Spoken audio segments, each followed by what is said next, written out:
so many scientists said, okay, we all know that we have to change. And the pace of change we are already having is not at all enough in order to achieve the Paris Agreement or to achieve also the protection of biodiversity as it is needed. We need to have different regulation and different type of taxing and everything. In 2018, Greta Thunberg sparked the Fridays for Future movement. High school students began skipping school and taking to the streets every Friday in order to demand actions on climate change. Actions to reach the goals of the Paris Climate Agreement, not some eco-hippie dreams. The movement has had a big political impact. Here in Germany, politicians first tried to dismiss the protests. The students should be going back to school and leave the rest to the experts. This is when Scientists for Future published a statement, signed by 26,000 scientists, that the protests were justified as, indeed, the political plans to reduce carbon dioxide emissions were insufficient. Scientists for Future have since become a movement of their own, albeit not one of protest, but one of organized science communication, fact-checking, and consulting for policymakers. They also critique the policies that are being implemented. This makes Scientists for Future a model organization for what this podcast is about, the role of scientists in society. Because of this, and because I think climate change is one of the biggest threats to all of us, I am working on a series that will feature members of Scientists for Future regularly. This is the first episode of the series for which I spoke with one of the authors of the first statement of Scientists for Future. The conversation we had was recorded on Tuesday, March 24, 2020, during the second week of the COVID-19 related social distancing measures in Germany. Usually I do not give a timestamp for the episodes, but these are special times, and because we hint towards current events in our conversation, it feels appropriate to do so. The COVID epidemic also caused some restructuring of my day job and thus delays in publishing podcast episodes. I'm not happy about such disruptions in my upload schedule, and I hope the turbulences in my life that have been going on for a year now will someday calm down a bit. I am very grateful for your continued interest and support of my work, be it by subscribing to my podcast on your podcast app or by your pledge on Patreon. If you want updates on how my work is going, what's coming up, and who will be on my podcast, etc., you can sign up to my monthly newsletter on scienceforprogress.eu. I'm your host, Dennis Eckmeyer, and you're listening to episode 46 of Science for Societal Progress. My name is Thomas Loew. I'm researching on sustainability management since roughly 30 years, starting with environmental management and then around the year 2000 switching to sustainability management. Thomas Loew was interested in the interplay of ecology and economy early on. When I finished school in the middle of the 80s, I already was aware that when the Green Party at these times, when they were requiring that we just ban this type of material, that they were not thinking enough about the economy. And already at this age, I was understanding that we need to think about the economy when we want to achieve ecological solutions. So I started to study a Master of Business Administration.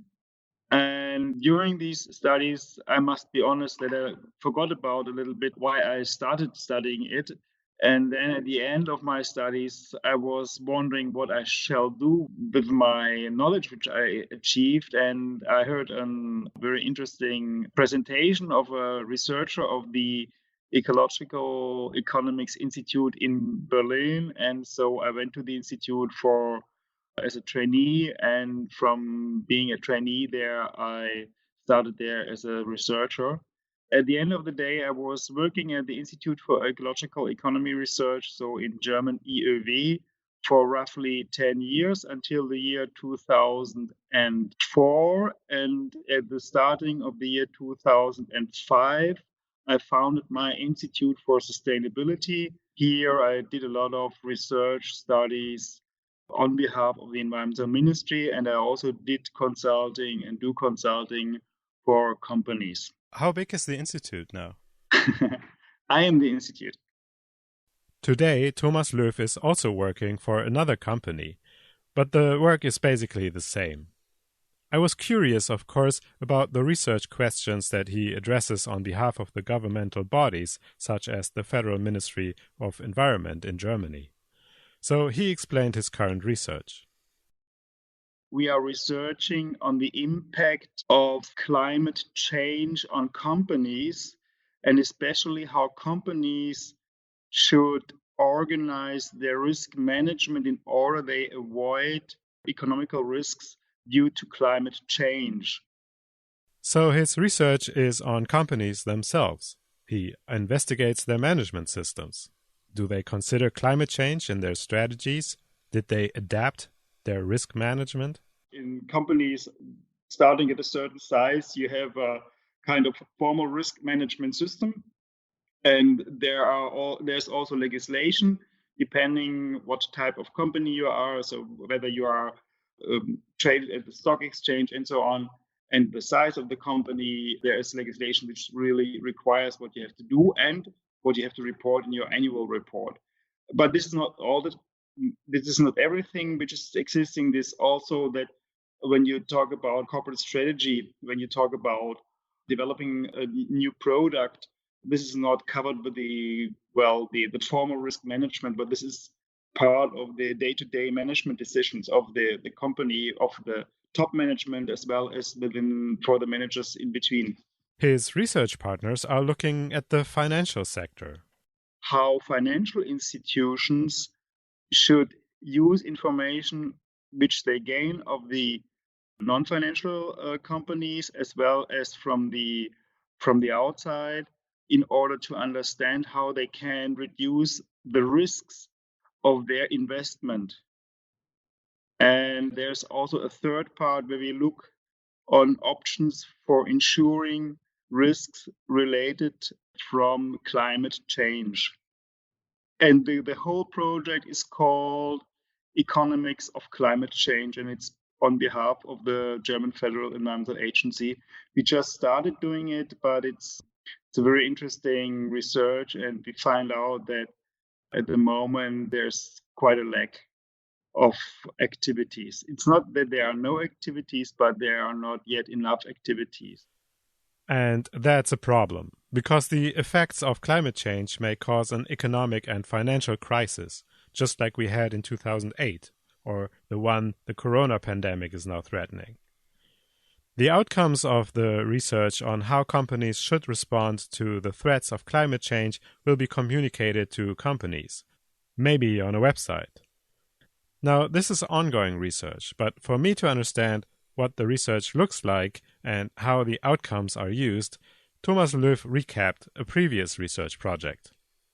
You can find links to his institute in the show notes, where you can also download the publications.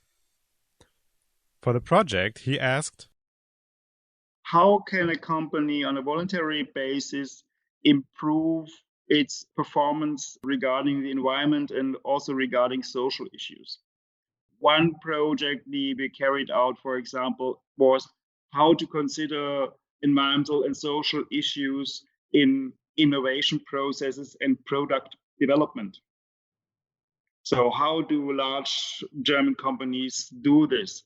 For example, we were looking at companies like Henkel, like Siemens, like Bosch, and we were asking them how they do it. And of course, we also were doing some desktop research and the scientific literature, and the result was like a 10-page or 16-page brochure, a guide, so which is very easy to read for a manager, and for a manager easy to understand how he can do it or how she can do it. And in addition to that, we have a scientific report for the academic, they can see what we did as research, what are the results from the research, And the third part was collection of best practice examples. So how was this used? There are also the sustainability managers, for example, in the large German companies, and these sustainability managers, they would pick up the guidance, the small brochure, read it, and then say, okay, how can I use it within my company? How can I improve the organization, the management system in my company? And so we did several brochures. So one was on innovation and sustainability. Another one was on sustainability and risk management general. Then we had one on sustainability reporting, then sustainability and corporate strategy. Should there be a sustainability strategy aside of a competitive strategy and a corporate strategy and human resources strategy, or should it be integrated? And how do we get there? So these were the questions we were working on, and the results are all published. And the companies welcome the advice that comes from such research? What we hear from companies, they like our guidances, and I believe that I see how they use our results. But of course, we are not the only ones who were working on this topic. So whether they took our results or the results of other people, I cannot say. Can companies contribute to moving the economy to a sustainable state? From his previous research, he found that companies are indeed willing to change and that they can do something. And there are areas where they can do a lot. But what we also were learning, and not only me, but many people who are working in this field, is that if the market conditions for the companies are not the ones which help us to have a transition to a, for example, carbon neutral economy, it will not be possible that the companies make the transition, will make the necessary innovation. So the market is not regulated in a way that would support companies willing to play their part in transitioning into a sustainable economy. What we need, he says, is a big change. And one of these changes would be to put a price on carbon emission. In our conversation, we only briefly touched on the reason why a carbon tax would be beneficial, so let me throw in what I understand about the reasoning. A price per ton of carbon emission would make the real costs of carbon emission-intensive products visible to the consumer. At the moment, we don't charge for the damages caused by carbon emissions, leaving the bill to future taxpayers. They will have to deal with major ecological changes that are threatening our food supply, clean water supply, land to live on. The first island nations are already flooding. And biodiversity, that is, the richness in species on the planet. That is an invaluable resource. And such damages are accumulating exponentially. Every country will face major costs to mitigate and adapt to the changing conditions, and we are lucky if they are only financial. Covering these costs through a carbon tax means to increase the price for the consumer. This opens the opportunity for companies to engage in a competition to reduce carbon emissions because it's directly linked to reducing the cost of their products, which in turn will make them more attractive to customers. Without a reasonable carbon price, it will definitely not work. On the other hand, the carbon price is not the solution for everything.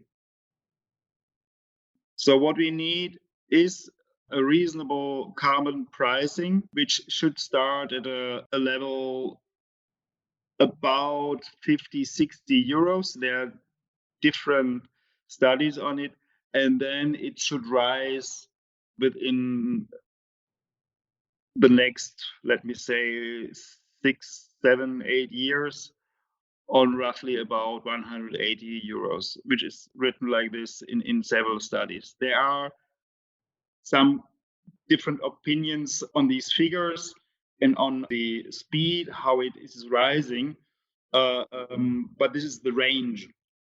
What is important for the economy and for the companies is that the politics are clear about that they are going to do it like this. so that they can see, okay, it is starting here and the price will rise. And if you want to read it, it's just very recent. The Sustainable Finance Council of the federal government, they made recommendations regarding sustainable finance in Germany. And they were saying that in these recommendations, we need carbon pricing and we need a policy and politics which say, okay, the carbon pricing is starting at a reasonable level, and that politics is saying, okay, we will continue with this policy and we will not modify it with the next government, for example. What do companies think about the carbon tax? There are companies which say, okay, we want to have a carbon tax. And most of them, I guess, are companies which would go very well with a carbon pricing. And of course, you've got other companies who object more or less against the idea. Because at the end of the day, when we have a transformation to zero carbon emissions or net zero carbon emissions, this would mean a transformation which some companies are not able to do. And of course, these companies who don't see a chance to transform like this, they are the ones who would have the most problems with the political instrument of carbon pricing. So if you want to dig out coal from the ground and generate energy, especially electricity and district heating, this business model won't run in a world which is carbon neutral. Of course, companies which are in this business would rather say, okay, we want to prolong the framework like it is as long as possible. Whereas others say, okay, we would not mind if we have a carbon pricing, because they believe that their business model will also run when there is carbon pricing. And for them, they only can make the necessary innovations when they know the products which are favorable for this new regulation or for less carbon emissions will be competitive. By the way, if you're interested in learning more about Thomas Loew and his work, there are links in the show notes on the website www.scienceforprogress.eu. And of course, there will also be links to Scientists for Future, which we will learn more about now. I was joining Scientists for Future because I was very unhappy with the current situation of the market framework. And I thought that this is a very important movement because we need to have different regulation and different type of taxing and everything. Scientists for Future was founded, as one would assume, to show support for the youth climate change movement Fridays for Future. It all began with a statement. So our idea was only at the beginning to write a statement and to go public with this statement in order to empower the Fridays for Future movement. Politicians, not only in Germany, but also in Germany, they were discussing about whether the Fridays should not demonstrate on a Friday, but rather on a Saturday. We said, okay, we want to stress that the reason why they are demonstrating is correct, that we have a situation of emergency, that it's very urgent that we act not only on climate change, but also on biodiversity. We set up a statement and we started writing the statement in February last year. And then during we were writing the statement, a German politician, he was saying, leave it to the experts. And this was great because we, the experts, we're currently writing the Fridays movement has the right intention. And the statement then found at the end 26,000 signatories, scientists from Austria, Germany, Switzerland, and people who speak German in the rest of the world as well. And then, after publishing this statement, Scientists for Future turned into a movement. We did not plan to have an initiative which goes on, but suddenly somebody was calling us and asking, well, I would like to go on with Scientists for Future in West Germany somewhere. And another one called as well and say, okay, I also would like to go on. And the team who started the initiative realized, okay, this is a good idea. We also want to go on. And so we were sending an email to everybody we had contact with and saying, okay, start regional groups.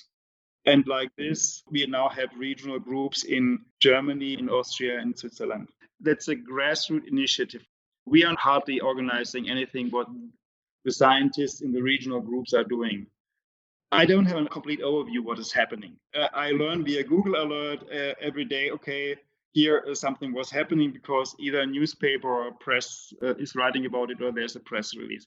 Being one of the authors of the first statement, thus one of the founding members, Thomas Loew picked up some organizational duties. I'm coordinating between Austria, Switzerland, and Germany, and northern Italy. And then I'm also, together with colleagues, we are coordinating the communication in between the regional groups. And we also set up kind of charter, like a policy, which we say that the regional groups have to follow, because even though we want that it's a grassroots movement, and even though many scientists they stick to the scientific self-understanding. There were some colleagues who were saying, okay, I want to make a protest similar like the Fridays for Future or similar like an NGO. And then we said, okay, but we have kind of values because we are scientists. We are not an NGO. We are not a protest organization, but we still are scientists. And so, for example, we would not call for a demonstration and for a blockade of a street or a blockade of a coal pit. So, and therefore, we set up a charter, and then sometimes the questions start turning up: is this and this activity working with our policy or not? And then we have to talk to the people and say, okay, the activity as such is nice, you can still do it, but please, it should not be done as scientists for future. This is not working with our policy. Think about doing it with another organization on your own or however. So what is the role of scientists according to Scientists for Future's policies? The role of science in society is consulting, or in solving problems and showing how things work. NGO, for example, they have a different role. NGO, they're analyzing a situation and they make a protest, and they have demands to policy, and they make campaigns in order that their demands get be done in policy. So this is a different role, and we are very keen that we stick to our role, because this is, otherwise it would just be another NGO, and we are not, and we don't want to be. What are the Scientists for Future doing then? What are their activities? They give lectures, of course. They go on the street and have information desks and talk to the people. They are invited to participate at podium discussions. For example, podium discussions organized by an NGO, organized by Fridays for Future. They are invited to speak at industry associations, or they're invited by political parties in order to give an expert opinion.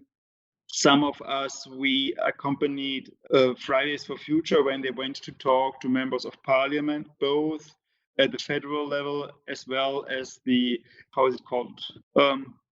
Länderebene. Länderebene means on the level of the Bundesland, a Bundesland being the local unit of which the Federal Republic of Germany consists, may be equivalent to a state or a province in other countries. One of the exciting things about Scientists for Future is its interdisciplinary nature. And as it is in the German language, the word scientist here is meant to include scholars of many disciplines, not just natural sciences. And what I integrate is my knowledge on how companies work, how economy works. And there are also quite some other colleagues within Scientists for Future. And for example, with a group of 40 people who are experts in economics and economy, we were writing a paper on pricing CO2, so the emission trading system and carbon taxes. But within Scientists for Future, we have experts for climate, change, experts for renewable energies, and experts for transition of the whole economy. So there are very, very many different types of experts within Scientists for Future. So I'm just one expertise which I'm bringing in, and other people bring other expertise in. And what I think what we have in common is that we all are very, very unhappy with the existing market regulation and the existing activities coming from the government. Do you feel like you've achieved something? Yes, we achieved something. I'm sure it's, of course, very hard to measure.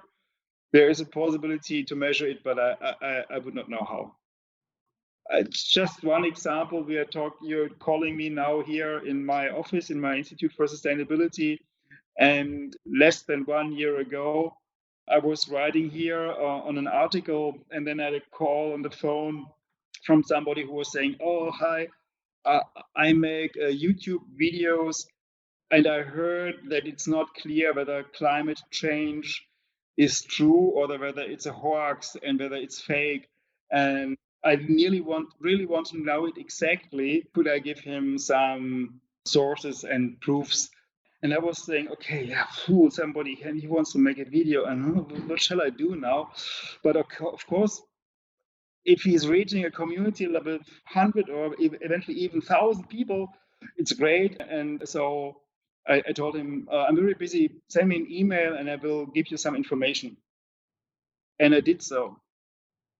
And then it was Rezo. And this was so funny. We are referring to a video from an unsuspected source. YouTuber Rezo usually creates music and entertainment videos.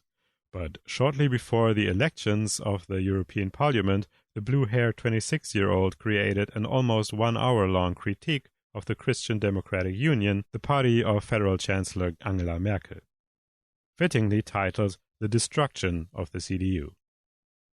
The video detailed their many shortcomings during their time in government, including regarding climate action. It's further backed by a long document listing credible sources for his claims. The video had such an impact that the CDU, looking for a scapegoat, discussed it as one of the major causes for their bad performance in the European Union elections. If I would have known what he's going to do with it, I would have said, okay, I stop my work on this article, which at the end of the day did have much less impact than his work. And I would have helped him much more. But what I gave to him was also our statement of Scientists for Future. And of course, I did not talk to him afterwards whether he already knew about our statement or not. But at the end of the day, the section on climate change and environmental topics, roughly 80% of the sources he's giving, which are sources which we used in our statement. And it's we are all fine with it that he did like that. We are very happy because he gave the message a different, how to say, he was amplifying it in a certain group of people. Yeah.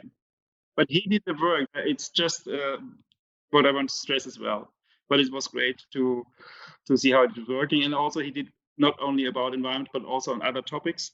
Social injustice, if I know it right now, and there he took other sources. Does Scientists for Future openly criticize the government?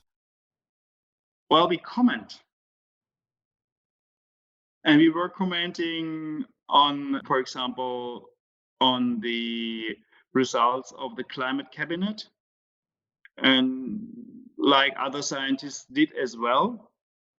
And we also commented on the EU climate law, which was published or suggested, I'm not 100% sure, just some weeks ago. So yes, we comment, and so commenting is criticizing, if you like. It's a critique. I mean, if we see that the carbon price is very low, what we can say is, if the carbon price is so low, it won't have the necessary effect which we need in order that we get on the transformation. Does Thomas Loew have a vision for what a society with zero carbon emission might look like? Well, you already warned me that you will ask me this question, and I already was afraid of it. It is a very, very difficult question because what is not my position is to to prescribe what will happen or what must happen as general for the society. There are a lot of options and choices, and there, of course, we will have innovations in technology which are using less energy or where we need less carbon, but we are not able to foresee the innovation at all. What we know for sure, which is common sense, is we have to phase out coal very quickly, and we have to improve the production of renewable electricity from photovoltaics, wind, and other technologies we all know. What we also know that we have a storage problem regarding electricity, and there are different technologies which are currently seen as options. We are also quite aware that we have cars which getting more and more heavy for individual traffic, and this cannot be the way how we can go on with the next 10 years because of course, on one hand side, we have to provide energy from renewables, but it will be difficult to provide enough energy.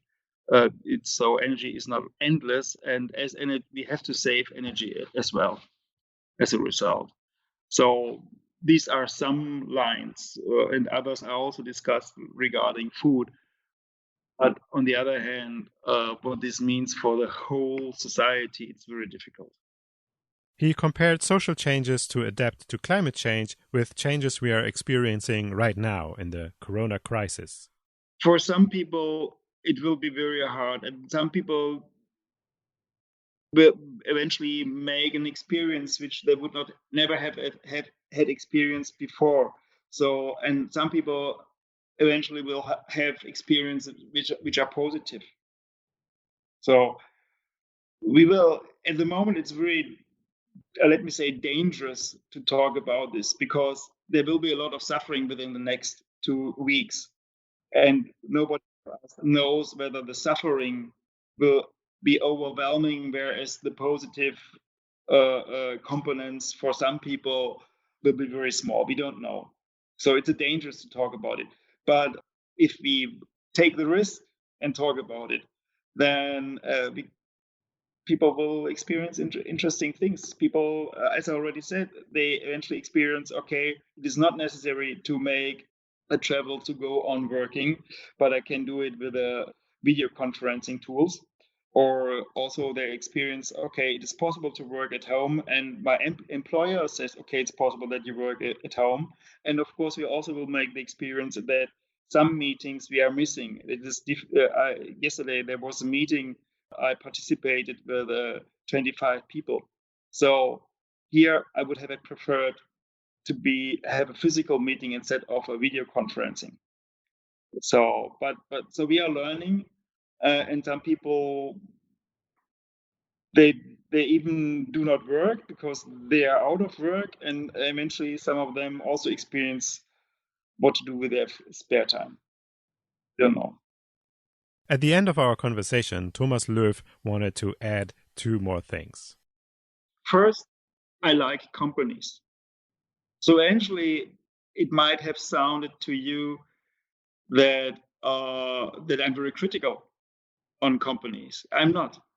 Companies are very interesting organizations, and it's very the people working there. The most of them they are kind and they are engaged for their job. So in companies, they are the people are working there. They are so different, like they are different in our society. We should not believe that every person in a company is voting the same political party. They vote for different parties. Of course, there's an imprint of the culture of the company. So this is the people working in a company is not exactly the same set of people outside the company because the industry sector, the founder, they have an imprint on the culture. But this is normal. The second thing which I wanted to say is that in the environmental movement and the current climate protection movement, we also have an underlying discussion on the market system and on the political system. And some discussion where people are seeing the climate movement critical is because they are afraid that the climate movement at the end of the day is challenging the market system. And also within the people who are acting within our climate movement, there are some people who are saying, okay, we have completely to give up our current market system because it is requiring growth and it's greed and it's profit for the companies. Whereas other people say, okay, we can go on with the market system. My opinion is the market system is a very powerful or a very effective system, but it has got the wrong framework. And the second opinion is we don't need growth because of greed. At the moment, we need growth because we do not know how to run our market system without growth. And we have really a problem. If there is a possibility to modify our market-based economy without growth, and still we don't have unemployment, and still we have enough goods for everybody, then we could go out without growth. But if stopping growth will mean unemployment, then we have to think about how can we go on with growth and without harming the environment. So there are open questions and they are underlying, and some people, they're discussing on the level of on the climate movement, and they see the elephant in the room, but they don't talk about it. Climate change is threatening at least our prosperity, if not civilization itself. In the face of the pending global crisis, the glacially slow reduction of greenhouse gases, even though our leaders already agreed on goals to achieve in the Paris Climate Agreement, is borderline madness. Why is it so slow? Well, it's in the nature of politics, I think. Politics is all about finding compromise between different actors. The Paris Agreement was already a compromise on international level. Now politicians are compromising on this compromise on their national levels. Compromises on compromises are being made all the way down to local levels. But there is one factor that doesn't do compromises, and that's physics. On the other hand, and this is something the corona crisis is showing, personal choices to reduce carbon emissions alone are insufficient. Despite major cuts in consumption resulting from social distancing measures, the drop in carbon emissions is hardly making a dent in the long run. What we need is a lasting systemic change in the economy. For this change, we need innovation in the private sector. But the private sector cannot innovate and change, certainly not quickly enough, while companies have to compete on the current market, because the investments to be made are large, and the resulting products and production lines will be expensive until they are well established. And that is why, without regulation to push for change, we are facing a dire future. The Intergovernmental Panel on Climate Change, IPCC, issued a warning that global emissions are not going where they should be going, and politicians did not respond. This is what moved Greta Thunberg to begin her climate strike, which turned into a big movement, Fridays for Future. Their main messages: don't ruin our future and listen to the scientists. When politicians, mostly on the economically liberal spectrum, tried to mute the protests and, quote, leave it to the experts, Scientists for Future came out with their first statement, signed by more than 26,000 scientists, supporting the Fridays for Future movement and their cause. Since then, Scientists for Future moved on to become a source of grassroots movement, with experts from a broad spectrum of research fields joining, discussing and actively seeking out the opportunity to play the role science has in society, to research, to inform, and to consult. Things are moving, slowly, but they're moving. And it is encouraging to see that even now, voices that want to mute the calls for climate action in order not to deal with it during the corona crisis are facing backlash. At least in Germany, voices are heard asking to use the opportunity and design the stimulus packages, which we will need to restart our economy following these social distancing measures, with a future net zero carbon emission economy in mind. How is your country planning to deal with the climate change or the corona crisis? Let me know. Send me an email to info@scienceforprogress.eu. Thank you very much for listening. Have a good day. Bye-bye. Thank you too, and have a nice evening too.